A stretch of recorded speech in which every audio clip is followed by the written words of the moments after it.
Yes, I think that is a fair analysis of what happened. In the early months of the pandemic, it was the Chinese authorities were assuring us that it came out of the market.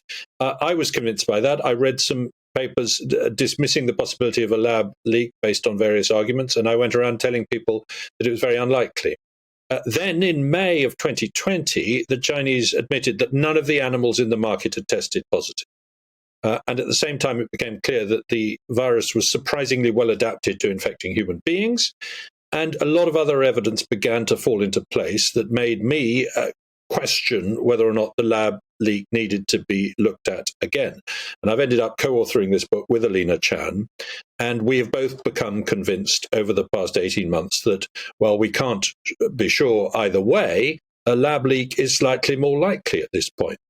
The central question we have to ask is how a virus normally found in horseshoe bats in southern China turned up 1,000 miles further north in the city of Wuhan, and 80,000 animals have been tested, and other animals that might have brought it, and none have been found to carry it.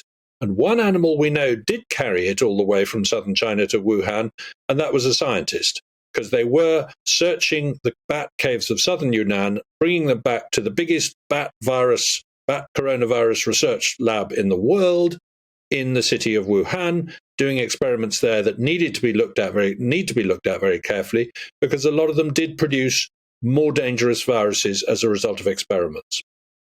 Well, I mean, given the logic of what you've just said, why then? Why did the Chinese authorities choose to give us a different account? Did the Chinese authorities alert us quite late in the day? What was their game? Well, I think in the first month or so, nobody expected it to become a global pandemic. And so changing, as it were, telling people not to tell others what was going on and denying human-to-human transmission and all these mistakes that were made in the first few weeks are understandable under those circumstances. In more recent months, the Chinese authorities have stressed two pet theories. One is that it came to Wuhan on frozen food. This makes no sense, because why wouldn't it have caused an outbreak where the frozen food was sourced, or in other cities to which the frozen food was sent, or why wouldn't any of the frozen food have tested positive in Wuhan?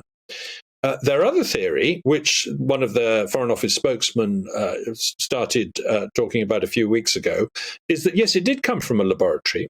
It came from a laboratory in Chapel Hill, North Carolina, where SARS coronavirus research is also done. Well, yeah, I mean, there are no horseshoe bats in North America, so that makes very little sense. And how would it have got from North Carolina to Wuhan? So, they're on the one hand saying it can't have come from a laboratory. And on the other hand, they're saying it came from your laboratory, but not ours. Extraordinary. And just finally, quickly, Matt Ridley, if I may, the Omicron variant, we've heard Chris Whitty talking tonight in pretty grave tones about the numbers of people that will catch this over the course of the next couple of weeks. And yet, on this programme a couple of days ago, we had Dr. Coetzee from South Africa saying, well, yes, lots of people catch it, but very, very few get seriously ill. What are your fears for this variant? Is government perhaps becoming a little bit too overreactive? Well, I am, like you, rather encouraged by what Dr. Coetzee and the other South African experts are saying.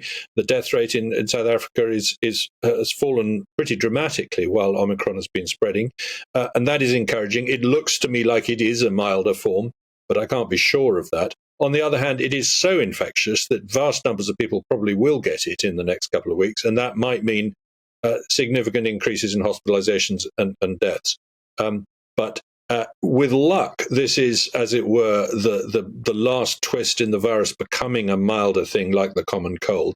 And it is disappointing how easily it breaks through the vaccinations, which until now have been very, very helpful in preventing serious illness and probably are still helpful in preventing serious illness.